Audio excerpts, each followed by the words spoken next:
It's not my life.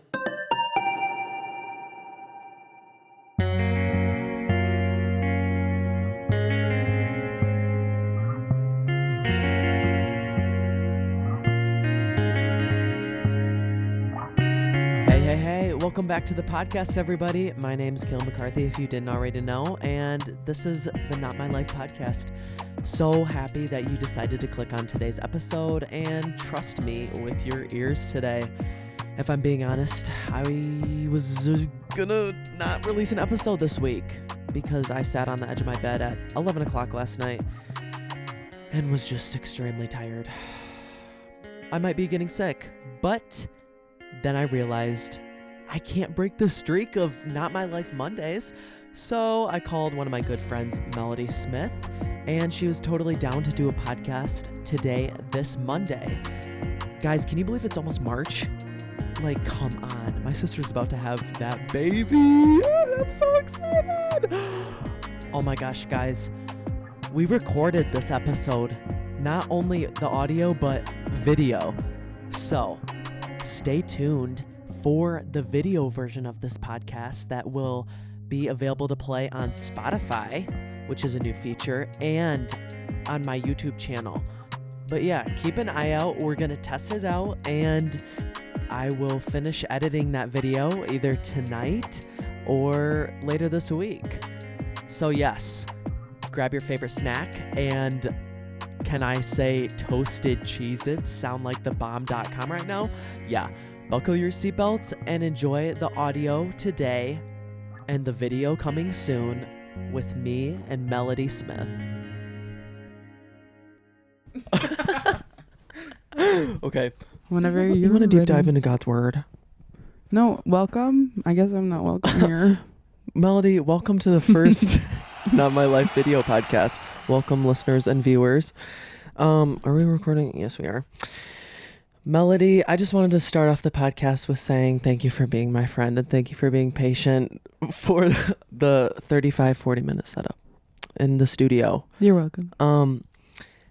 Also, before we jump into anything, I wanted to start with a quote that I read this morning from Carol Dweck's book called Mindset. She said, you have a choice. Okay, we're starting over. Just go. If you have a mindset. Is that what you were going to try and say? Do you want me to This is going to be the unfiltered video podcast. So you guys are getting a good listen sneak peek to. Okay. No, Carol Dweck in her book said, you have a choice. Mindsets are just beliefs. They're powerful beliefs, but they're just something in your mind and you can change your mind. And my conversation with my mom today, I told her you were coming over for the podcast and she was like, Melody doesn't have a fixed mindset. She has a growth mindset. And she was talking about how you are so good at just going ahead and learning things and not holding back, like with the guitar, with piano. And she was telling me, she said, I just loved seeing Melody on stage at church yesterday playing the bass and just seeing her growth. So I think you definitely have a growth mindset and not a fixed one where you think you can't do things or grow. So I just wanted to let you know that. But yes, Melody plays the guitar and the bass, and you know guitar though too. Just a little bit, and piano and kind of drums. So pretty much everything. But like I ask everybody on the podcast, you've been on with Elijah before a couple times, but what is one word and why to describe your life right now and how it's going? I'd say very exciting because it's been really good lately, actually. Oh, sorry.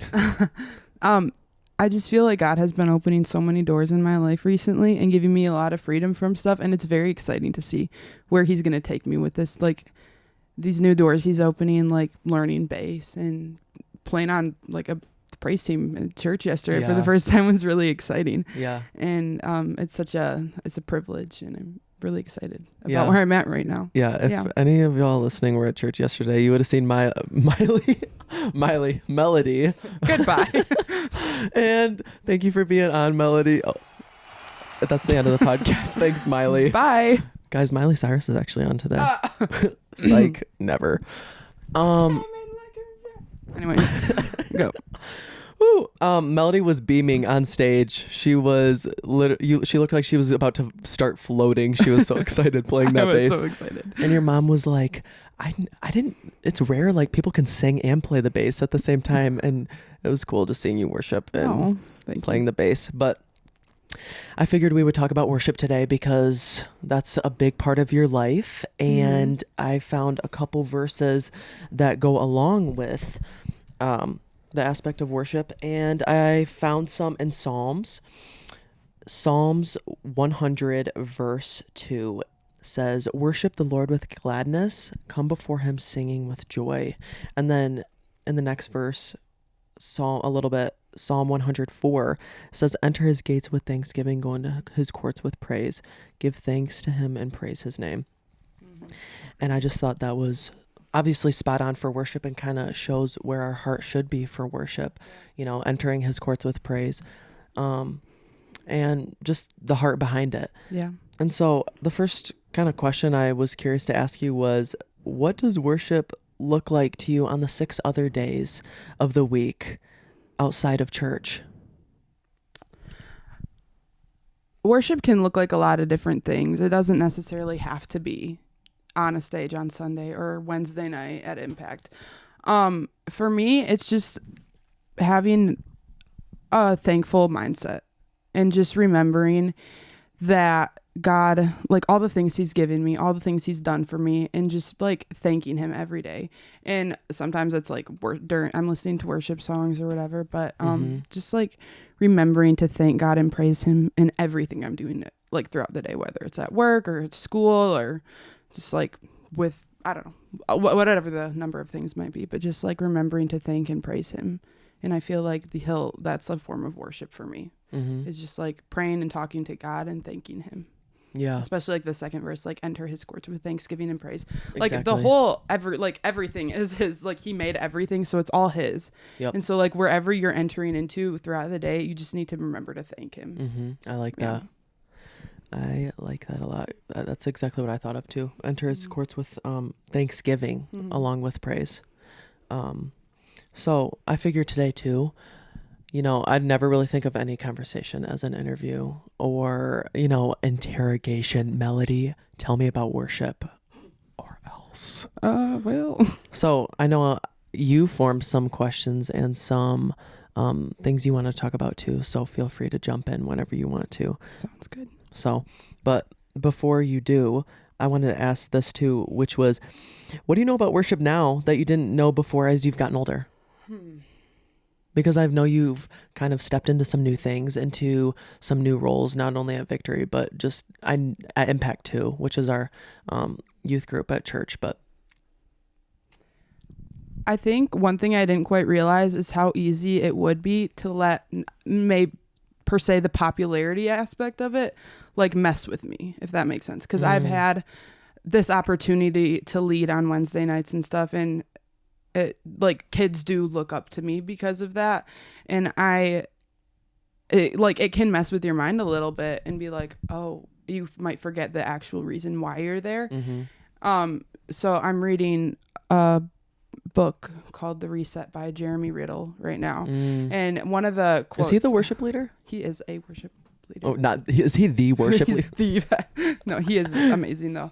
I wish I had the book so I could exactly quote it, but he was saying that popularity and purity can kind of go together, but you have to be ready to put a knife to popularity's throat the minute it starts to take over the purity of worship. Wow. I didn't probably quote that exactly right, but it was something around the that. point came across. Wow. Yeah. So I think that was one thing that kind of caught me off guard that I've had to constantly remind myself of, and just like having honest conversations with my worship leaders at church and being like, hey, this is kind of what I'm going through right now, and seeing how they can help me through it. Because they don't judge. It happens to everybody. But just like being honest and talking to that and being ready to like just cut it off the moment it starts to like take over. Yeah. Yeah. That's good. I like that. Yeah. What would you say your favorite part of worship would be? I don't know. Like when you get up on stage, What's in your mind? What are those thoughts? So What do you mean? like when you walk up onto stage and you are about to help lead worship in front of a congregation, what is going through your mind, I should say? Yesterday it hit me being up on stage that, like, I guess I kind of already mentioned this, but like what a privilege it is, because I was thinking about it and I was like, a lot of people don't even have the opportunity to go on a Sunday morning to worship God. Like, it's just like maybe it just doesn't work out, or they don't have that, like they haven't heard about it yet. So I was like, it's incredible that I can be on stage doing that. Like, it's just like a privilege. Yeah. It's such a privilege and such an honor and such like nothing to take lightly. And it's just like, it was like, wow, thank you. Like, thank you, God, for where you have me right now. Thank you for the people that you've put in my life to lead. And it's right. Yeah. I don't know. I guess that's what kind of was going through my mind yesterday, because it was like a first time for me. Mm-hmm. But yeah. I was like already kind of thinking about that. And then we did like a little like meeting with like the production and worship team and everything before. And that's like what Pastor Casey started. Like, that's like what he was talking about, like what an honor and a privilege it is to do that. And I was like, yeah, right. It's just so true. Right. Yeah. What about you, Melody? What were some thoughts that you were thinking about before last night? Before let me give a quick story time, actually. He was freaking out. I was kind of freaking out because whoa. I was looking through the multiple episodes that I had to release, that I could release. And I realized that if I want to do things well and with excellence, those episodes probably were not fitting the criteria. And I was like, do you know what? I'm going to call Melody. I'm going to tell Melody that what I'm going through. And she told me she was free today. And I was like, do you know what? I know exactly what I want to talk with Melody about. And that was worship. So yeah, kind of a vulnerable moment of freaking out. But yeah, I wasn't freaking out. I was just like, I don't really want to take a break from Not My Life Mondays. I know. Yeah. But, you know. Yeah. Are you done? Yeah. Okay. Sorry. So God calls us to be living sacrifices for him. And what has that looked like in your life lately? She did not tread lightly. So being a living sacrifice, I would love for you to read that again, because like God calls us to be living sacrifices in our day-to-day life. Mm-hmm. And that goes right into worship, the topic of worship. So what has that looked like lately for you to sacrifice yourself daily for the Lord? Absolutely. It reminds me of the song by Maverick City, Refiner. Take my life. Yeah, as a sacrifice. Yeah. Lately, you know, I live, breathe, and eat factory right now. And so quite literally, like, blow my nose and it's black. But so being a living sacrifice right now would be dying to myself every day, starting in my quiet time. After my quiet time, I say a prayer, which I got from the pastor of the college that the church started that I'm going to, Highlands, down in Birmingham, Alabama. But his name is Chris Hodges, and he gave probably one of the best pieces of advice, which was dying to yourself every single day, dying to your flesh, crucifying it on the cross with Christ, and having your flesh submit to you and not having it be your master, you know.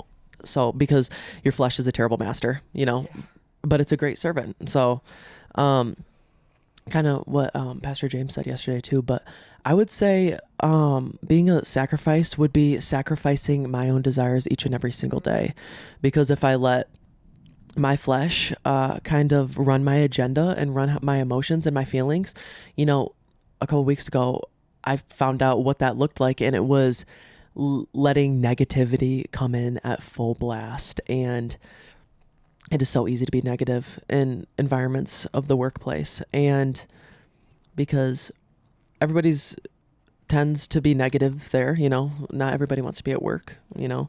So I found myself really engaging in being negative and finding myself have enjoyment in being negative because other people were negative, if that makes sense. You know, it was a topic of conversation of being negative, and I just kind of came to a point where I caught myself and I was like, oh my gosh, I didn't die to myself today. You know, I did not nail those fleshly desires and those actions to the cross this morning. And so when I found that I nailed them to the cross or just gave them to God and let him reign in my life, that negativity left and gratitude flooded in rather than being negative, because gratitude is so much better to let into your life and so much easier to let into your life rather than following negativity, which can take a toll on your body and your mind.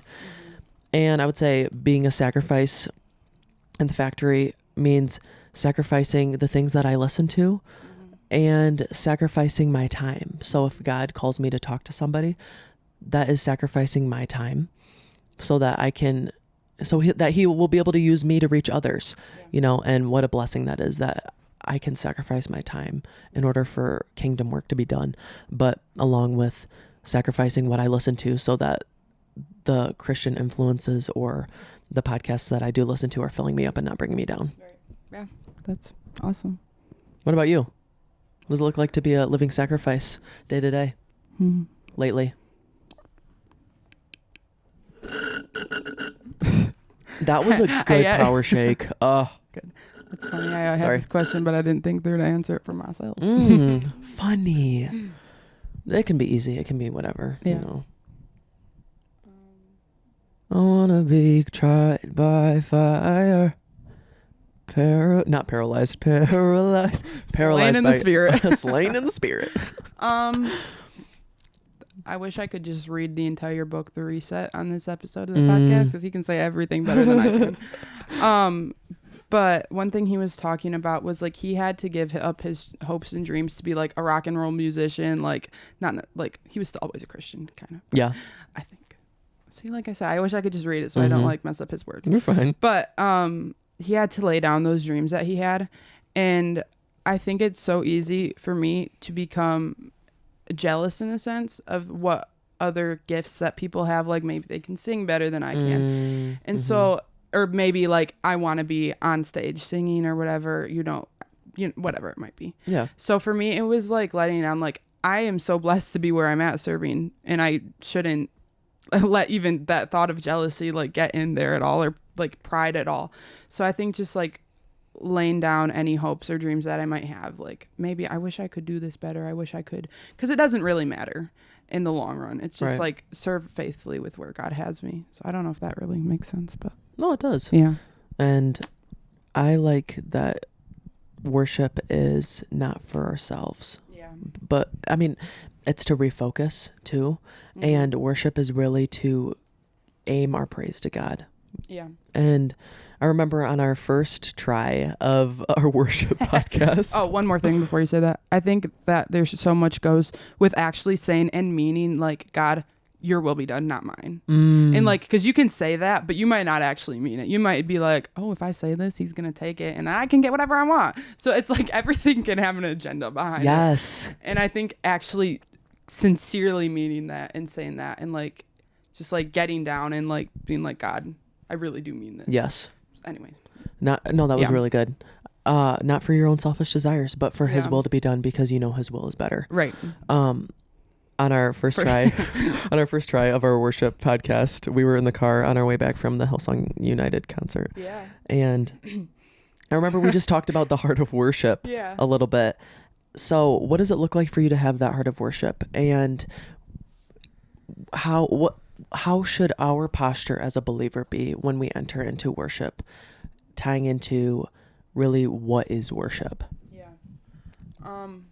There's a song, it's like, I'm coming back to the heart of worship, where it's all about you. And I don't know, I feel like I'm going to start repeating myself a lot towards the end of this podcast, so I apologize. That's not okay, sorry. But anyways, it's not about us. Even if we're not on stage and I would find myself so often going up into like a Sunday morning. I'd go into worship and I'd be like, God, I need this. I need this. Right? I need this. I need this. Like, help me in this. And it's okay to ask God for help and to be honest with what you're going through. I'm not saying it's not. Right. But in that moment, we're just more centered on what we want and we think we need in the moment, that we're like, it's not even... like we're not even focusing on the reason why we're actually there to worship. And I think it's so important to like let go of that and just come before God and say, God, what do you want for me right now? Mm-hmm. And like just focus on him and like, God, what, like, yeah, I don't know. That's kind of how I feel like I've needed to approach worship lately, because that's how I was finding myself going up there and being like, God, I just need a breakthrough in this area. I need, all these things. And again, it's okay to do that sometimes, but like that shouldn't be the main focus that you're like the main thing you're thinking about. And it sounds like worship for you is a reconnect. Yeah. Kind of like Pastor James talked about plugging back into the wall. It's, I wrote it in my notes, but he was talking about plugging into the source also comes with power from God. It's not only plugging in to hear from him, but you also get access to his power through plugging in. And I feel like worship is a good way to do that, So would you say worship, part of your calling would be worship? Just with everything going on and where life has taken you at this point, would you include worship as your calling? I don't know long run what it's going to look like, but I feel like just where I'm at right now, God has me just like getting better in my talents of like musical instruments, equipping you to glorify him right now. So I don't know what that's going to look like in 5 years, 2 years, 1 year, but right now it's kind of where I'm at right now. So I don't know. And so say it is like your calling and he leads you down that road. Why do you feel that it is your calling, and why is it so comfortable to lean towards that as your calling? Really, like, what has led you to that? And you know what I'm saying? Yeah, kind of. I'm just trying to think. Like what brought you to worship in the first place, and why would you kind of lean towards it as your calling rather than maybe anything else? Or I just feel like God has opened a lot of doors in the area of worship for me lately in music. And this is kind of funny, but like, I had a deer with my car and it really was miserable, but I got back insurance money and that gave me money to buy a new piano that I'm still waiting for it to come. But it's like, even though I thought it was the worst thing in the world and the end of the world when that happened, because I had just bought that car, like all that money gone into it, didn't even get all of it back. I was like, why God? So I think it's just little ways like that money was available for me to do that. And then another thing that like a door that just like opened up, I went to Sweetwater with Elijah to try and look at a bass guitar, because it was like I didn't really have one that worked. Like the one I had, the little input thingy for the cord didn't even like stay popped in, so the cord would like get all loose or whatever. Yeah. So it was like, I need something if I'm going to be playing on a Wednesday night. So I went to look, and they were like $500 for the floor models or whatever, for 300 whatever, and they had scuffs on them. I was like, I almost bought one, but I decided not to, because I was like, I don't know, it's too much money. So then later that night, Elijah was looking on a website and found a brand new guitar, like the same one I was looking at, for $200. Oh, and it my was like, gosh. wow, God, I see like you do want me to work at this and like grow better in this area of my life. So I think it's just like seeing the way God has opened doors has made it easy for me to be like, oh, this isn't something I'm necessarily trying to push. So it's just seeing that God has opened these doors, and you're like, okay, this feels like this could be my calling potentially, because everything around me is kind of pointing towards worship. You know what I'm saying? So if somebody's listening and maybe they're not familiar with going to church and worshiping, or maybe what worship looks like outside of church with being thankful and lifting up praise to God, how would you quickly describe worship to a non-believer tuning into this podcast on this? This is what I said I wasn't equipped for, Kayla. I am going to read Psalm 40 verses 1-3. It says, I waited patiently for the Lord. He turned to me and heard my cry. He lifted me out of the slimy pit, out of the mud and the mire. He set my feet on a rock and gave me a firm place to stand. So I have a question for you. What does the word wait mean to you? Oh my gosh, so much. Like, from August to this August, all I have had to do is wait patiently on the Lord. And now I kind of really know what it means to wait, because this August will be a year, and I will have practiced waiting for a year for, the next chapter. Mm-hmm. My calling is now, your calling is now, or we don't have to wait for our calling, but I have been waiting patiently on the Lord, seeing the next steps that he has wanting to take me on, and, saving for college for almost a year. That takes a lot of waiting and a lot of trust. Yeah. But because I have a goal and I know where I'm going for college, and I'm able to wait patiently on the Lord because I know that he's leading me to go to this college. Yeah. And so waiting is pretty much everything. And I think for the first time in my life, this is the longest that I've really followed through with something difficult. Yeah.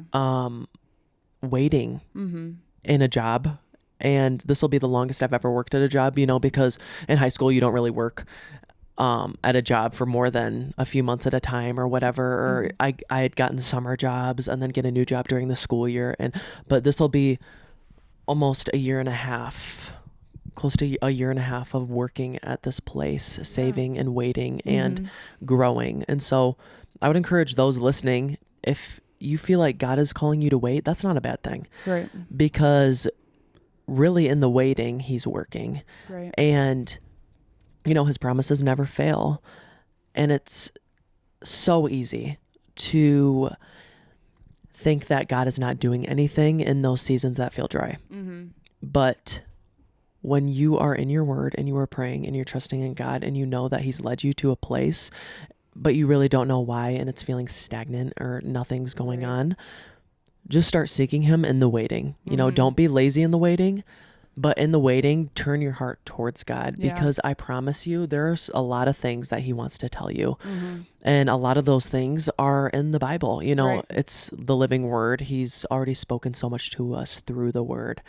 And because I've tuned into God in the waiting, my life has forever changed in the way of communicating with God, because he wants to tell me things. He wants to talk to me about so much, and he wants me to talk to other people. He wants me to step into opportunities. But if I'm not seeking him in the waiting and I'm just working, trying to make money, what growth or what benefit will come out of that? Yeah. You know what I'm saying?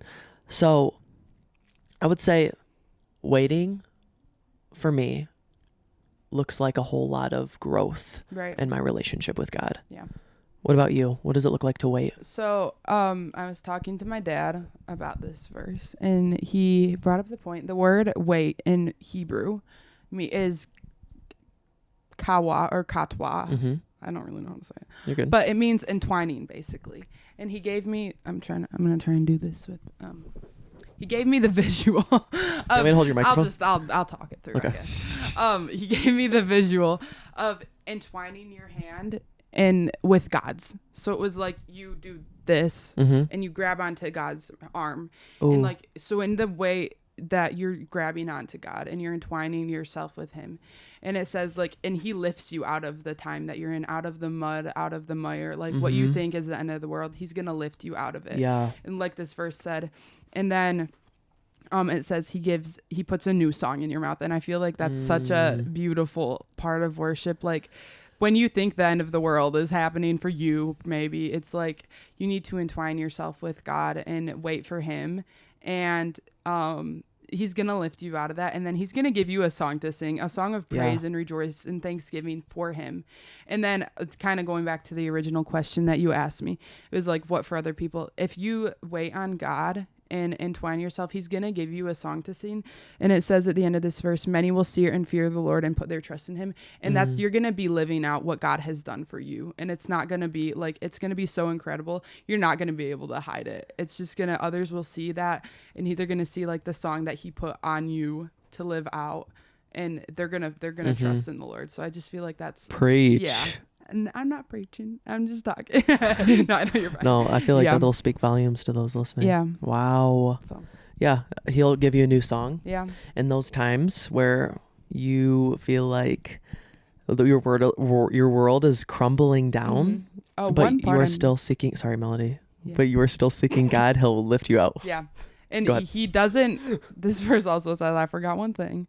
He doesn't set you into another mud puddle. He doesn't set you into another thing of tar, I guess you could say, that you Right. feel stuck in. He puts you on a firm rock and a firm foundation. He's not just going to leave you there. He's not going to lift you out for a little bit and then place you in another thing. Like, he puts you on a firm rock. And He I feel like picked me up. He turned me Yeah. around. He put my feet on solid Yep, ground. exactly. So, I love Yeah. that. That's so good. Yeah. I love that word of encouragement. With those who feel anxious about expressing their worship to God, maybe looking around and worried about what other people are going to think, do you have a word of encouragement to those who maybe are afraid to express their worship, or a first step that they can take? I feel like it's so easy to say, oh, just don't worry about it. But it's not that easy because, Right. like, it's something I struggled with a really long time. And honestly, for me, God just brought me to a moment where I didn't care anymore. So I don't know what it's going to be different for each person. But I feel like it's just so important, kind of going back to the whole thing I've been saying this whole time. It's not about you. No. And it just, I don't know. I just feel like you can go, you're going to connect so much more with God if you're not thinking about what people are thinking about you. Yes. Like, if you don't let your own selfish thoughts, or like your own thoughts about yourself get in the way of what God is trying to say to you, it's going to go so far for you. And if you can let that go, it might not be easy, but if you can just let that fear go of what people are going to think about you, it's going to go a long way. Because ultimately that's a fear. Yeah, it is. And it's sad, but it is a fear. So I think it's important to just focus on the reason why you're actually there. And you know what, maybe it doesn't look like getting on your knees. Maybe it doesn't look like raising your hands, but it's just like, even the mindset, like, God looks at the heart. He doesn't look at the outward appearance of people. He looks at the heart. So, like, even if you are raising your hands, but your heart's not in the right place, it's not going to matter. Right. So it's not to put on a show for other people to be like, oh yeah, I'm worshiping, I look amazing, like I'm down on my knees. It can go kind of either way. So, like, either you have that fear, or maybe you're just doing that because that's what everybody else is doing. Right. So God looks at your heart. That's what he cares about. He cares what's on the inside and not what you're doing on the outside. Yeah. So I think it's important to remember that. Right. And maybe ask yourself, why do I have a fear in this area? Right. Because all the enemy wants to do is steal, kill, and destroy, and put fear in your life. Mm-hmm. And so maybe go from the offensive and say, why is there fear in this area of my life? Mm-hmm. And maybe because there's a fear to worship, or maybe it's holding you back from really hearing from God and receiving through that worship, and expressing that communication and that love to God. You know what I'm saying? Yeah. So ask yourself whether it's a fear in worshiping, or a fear in trying something new, or a fear in stepping out. Or maybe a fear that God's actually going to do what you want him to do. Like, because you can say, like, oh God, I need this, I want this, but do you really mean it? Because he will do it. He might do it for you. Yeah, he might. Maybe that's what you're afraid of. So I don't know. Yep. Yeah. Just a little thought. Yeah. And so look around in your life and think, okay, what are some fears that I have? Right. And keep asking the questions. Why do I have this fear? Okay, maybe it's the fear of dying, or first of all, maybe it's the fear of ziplining at kids camp. Okay. Yeah. Okay, why are you afraid of that? Well, I'm afraid of dying. Okay, well, why are you afraid of dying? Well, because I don't feel so secure with my relationship with God. Yeah. Then get secure with God. You know what I'm saying? So it's just go down that rabbit trail and get freedom, because it'll be worth it, demolishing those fears. Yeah. So. Yeah. Yeah. Exactly. Melody, is there anything we haven't talked about on the podcast that you want to talk about? A way you have seen God actively working in your life. Whether that's in worship or a way he's spoke to you recently. Oh my gosh. Last week I had 2 consecutive days in a row where he spoke. A prayer I had prayed a lot last year was, God, give me divine appointments to reach this person or talk to this person, because I know that they don't know you. And it had been like a month or 2 since I had prayed that prayer, just because I had other prayers, and not that I was like, oh, I shouldn't pray it, but I prayed it about last week, and I was like, Lord, just if you have a divine appointment today, I'm willing to step out. Let your will be done is what I really said, So putting myself in a vulnerable spot. And about an hour later, I got moved to a different department of the factory that I've never been to.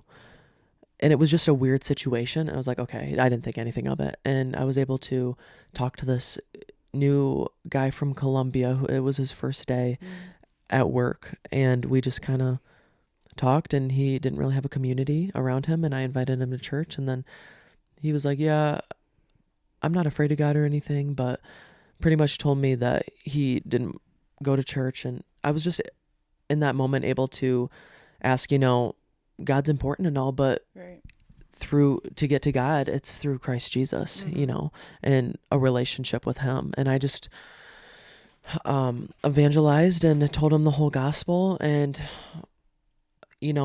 I really thought he was going to say the prayer, but he didn't. And he said, maybe another day. And I said, okay. I said, if you ever want to say it though, here's my number. Yeah. And I texted him, the prayer to say, and encouraged him. And if I never see him again, he'll have that prayer and he can say it. And it's all about planting seeds.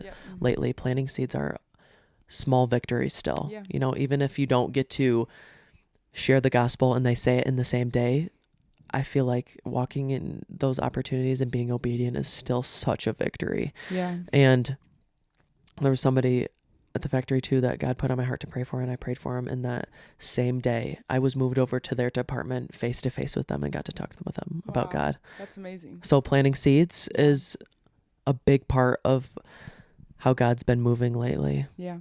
That's so cool. What about you? I feel like obviously stuff has happened since this, but one of the big things that was like happened to me like in the past couple months was I went to church January 1st and I just was feeling, I don't know if it was because it was a new year or whatever, emotional, but like I was just crying the entire worship set, and I didn't really know why. I just felt far from God, and I was like, God, what's going on, kind of thing. Yeah. And anyways, the end of worship came. I was just kind of feeling bleh. Anyway, and then all of a sudden, Ella just put her head on my shoulder, and that was like a boom, like a sheet was lifted out, like from my eyes, kind of. And God was like, "You just need to lean on me. You just need to lay your head onto my shoulder, and I'm gonna provide for you. Like you don't have to feel alone." So that was just a way that was like very loud and clear. Yeah. And there's no denying that, like, he was speaking to me in that moment. So that is so cool that God uses people like that. That is so, wow. I love that. Yeah. Shout out to Ella for helping you hear a word from God. Yeah. Well, Melody, thank you so much for being on the podcast. My pleasure. Thank you for having me.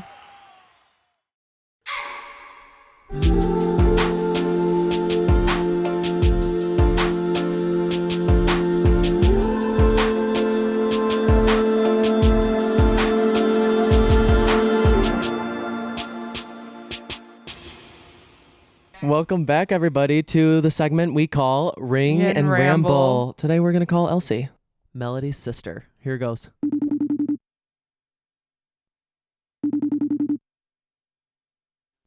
There. Hi, Elsie. Hi, family. Hi. How are you? Good. How are you? Good. Welcome to the podcast, Elsie. Finally, you're on. Finally. Yes. It's been a long time. Yes. I know. Me and Melody just talked about the topic of worship on the podcast today. And so we wanted to kind of hear your input about what worship means to you. Good question. Finley will answer this one. Finley will answer. Finley loves praising Jesus. I think we need to keep it simple, and you need to come back to what Jesus says. It says, "Let the little children come to me and do that for them. For such is the kingdom of heaven." And I think we need to approach God, our Father, like little children. I think about when she's worshiping this past Sunday, you could hear her in the live stream squealing for delight. And think about like just approaching God in a real rawness and just opening up your hands and your heart to him. And it says to worship God, and that's like a big reason that's why we were created, was to worship him. Right. And so whether or not you have the voice, you feel like you have the voice to sing, God really doesn't care. Right. He just cares about our hearts. Mm-hmm. So just approaching him and keeping your hands and heart open.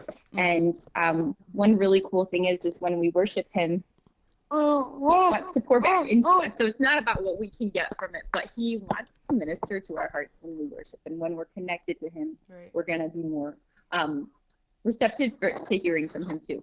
So Right. just keep your hands and heart open and approach him like a little child approaches their father, like with those arms open with the delight, and know that he wants to talk to you. He wants to communicate with you. And a way you can hear from him is through worship. Yeah, I love that. Elsie, what are you up to today with Finley? We are currently surrounded by a pile of books, and we'll probably continue reading books because it's really crummy out. So Yeah. we're just going to hunker down, Gross. have coffee. Sweet. Yeah. It's gross outside. It's so Disgusting. gross. Well, Uh, that's so fun. Well, you guys enjoy being surrounded by books, and we will hope to see you soon. Sounds good. Thanks Yeah. for Bye. Bye. Bye, Finley. Thanks for having me. Woo!